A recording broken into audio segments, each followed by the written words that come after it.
Welcome to Chapter 1 of Consider Philosophy by Bruce Waller.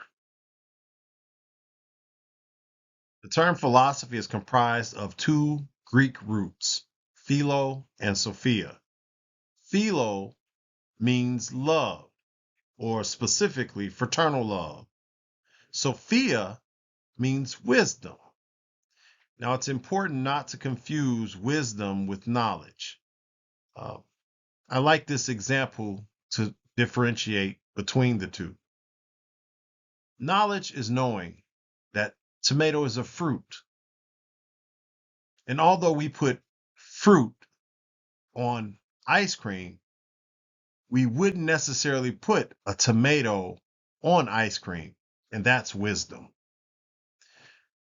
In terms of the areas that the Greek philosophers actually explored, many of their explorations focused on ultimate reality or metaphysics, the relationship between God and the cosmos or God and the world. They examine the nature of the substance that underlies appearance, which can be associated with the area of philosophy called aesthetics. And then they looked at the essential rather than the accidental, and the universal rather than the particular. What are some defining characteristics of philosophy? Well, first of all, it does not accept anything on mere authority or faith. It places no limit on what can be questioned. It actually questions and invites questioning of everything. It attempts to approach this questioning with rational argumentation, offers, scrutinizes, and critiques arguments without fear or favor. And lastly, it poses the most basic questions we can ask about the nature of knowledge. Now, what is an argument? An argument is an attempt to establish or support a conclusion. An argument should provide reasons by way of premises that support the acceptance of a conclusion. How do we evaluate arguments?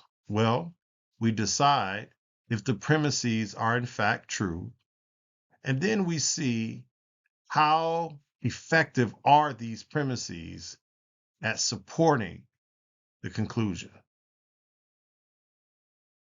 While there are three general ways of reasoning, and that's deductive, inductive, and abductive reasoning, we'll be looking at two in this chapter. So a deductive argument is one whose conclusion is guaranteed if the premises are true. An inductive argument is an argument where the conclusion is likely to be true by way of the premises. It is important to point out that in inductive argumentation, the conclusion goes beyond the premises. What is a fallacy? A fallacy is a common argument mistake or logical error. Some examples of common fallacies are the fallacy of irrelevant reasoning, which we call a red herring, ad hominem fallacies, which are fallacies of irrelevant reasoning, but that irrelevant reasoning points to the person and not the argument. Then there's the straw man fallacy. And finally, appeal to authority fallacy. The fallacy of irrelevant reasoning is also called a red herring fallacy. And we commit this fallacy anytime we offer premises to support a conclusion, but the premises are not relevant to the conclusion. Now, premises might be true, but they're not relevant, right? So it's not about whether or not my premises are true.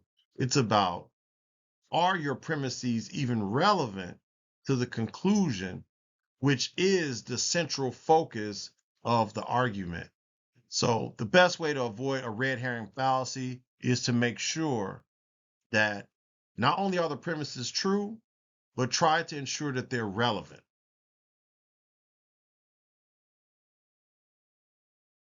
The ad hominem fallacy. This is a very popular fallacy, and this is when we argue to the person and not the argument.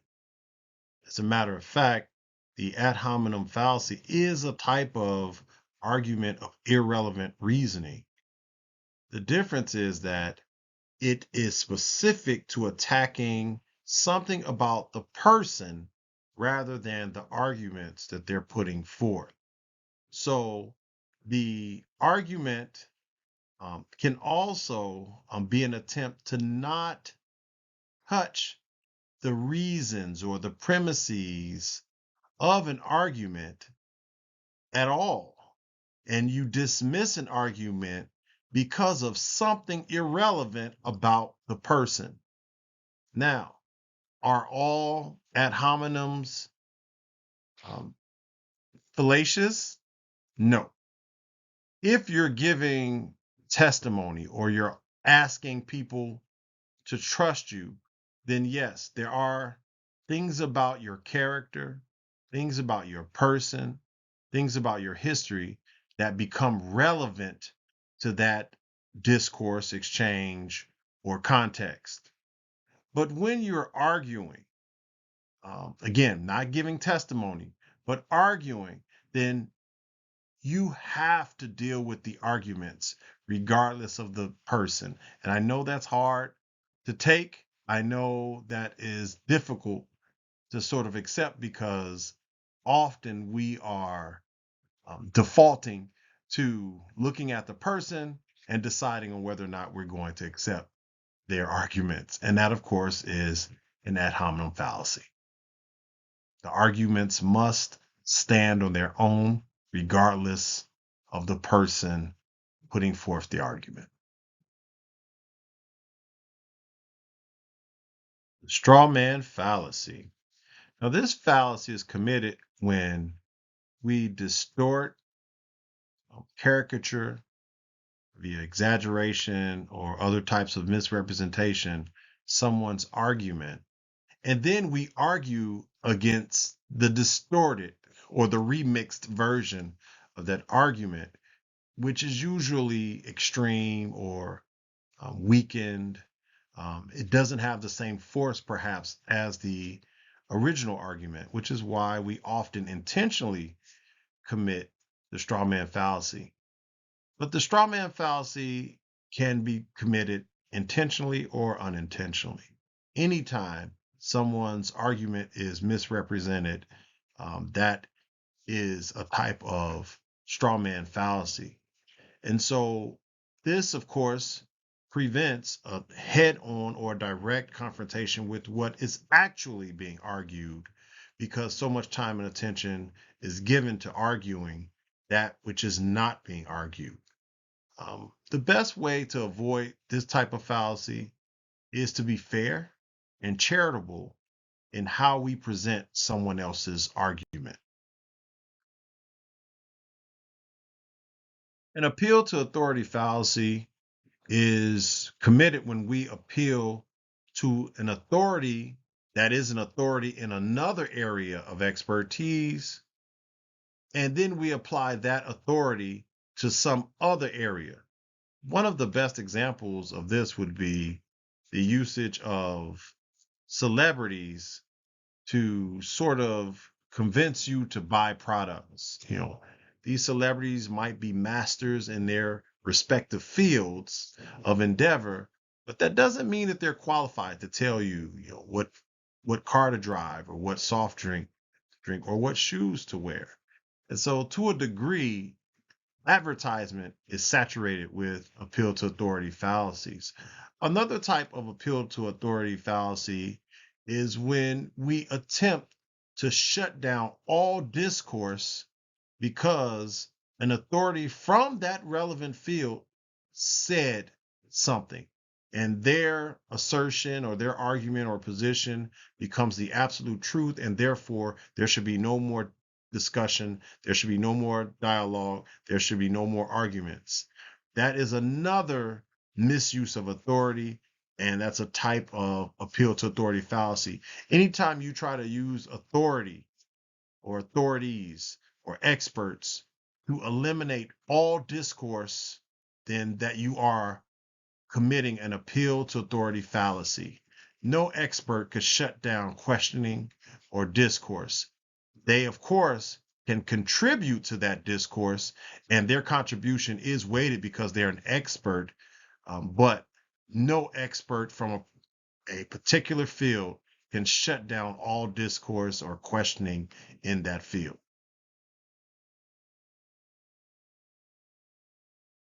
Plato's Apologia, which is a portion of Plato's Republic, where he retells the trial of Socrates before the Athenian state. Socrates is brought before the Senate on some trumped up charges of being accused of corrupting the youth and not believing in the gods of the state. And so what ensues is a masterful refutation of these charges, and what we witness has come to be known as the Socratic method argumentation. And so I hope that you all have enjoyed this portion of the chapter. And again, I hope that you will enjoy the assignment where you will actually be Socrates and you will engage in the Socratic method with one of your friends, loved ones, or coworkers. I hope that you thoroughly enjoy that exercise. And finally, the value of philosophy. This is actually a chapter from Bertrand Russell's The Problems of Philosophy. And in this chapter, he is asking us to start. He's asking us to put aside the prejudices of the practical person, or as he says, the practical man. Um, and this is in response to the pragmatism of his day, which pretty much rooted truth in the usefulness of things or the practicality of things. And so Bertrand Russell says the prerequisite for identifying and recognizing the value of philosophy is rooted in your capacity to put that aside, to put that prejudice aside, because there's more to truth, there's more to life and human endeavor than simply that which can be utilized. And so he does give a nod to the applied sciences and their usefulness and their benefit to life, but yet they're not all that there is to be for human living. And so he invites us to go on a journey that is characterized by uncertainty and driven by questions and aimed at the expansion, the enlargement, as he called it, of the self. That if you only hang around things that you can use, things that you know, you're not really availing yourself to the knowledge, to the insight, the perspectives, and the growth associated with the other, right? The big other, that which is outside of the self, that which is outside of your purview of knowledge. And so philosophy becomes the means by which we engage in this questioning, the type of questioning that doesn't reinforce our knowledge, but opens us up to knowledge outside of ourselves. And I hope that you enjoyed the exploration of the value of philosophy, and I hope that you actually enjoyed this entire chapter. Thank you.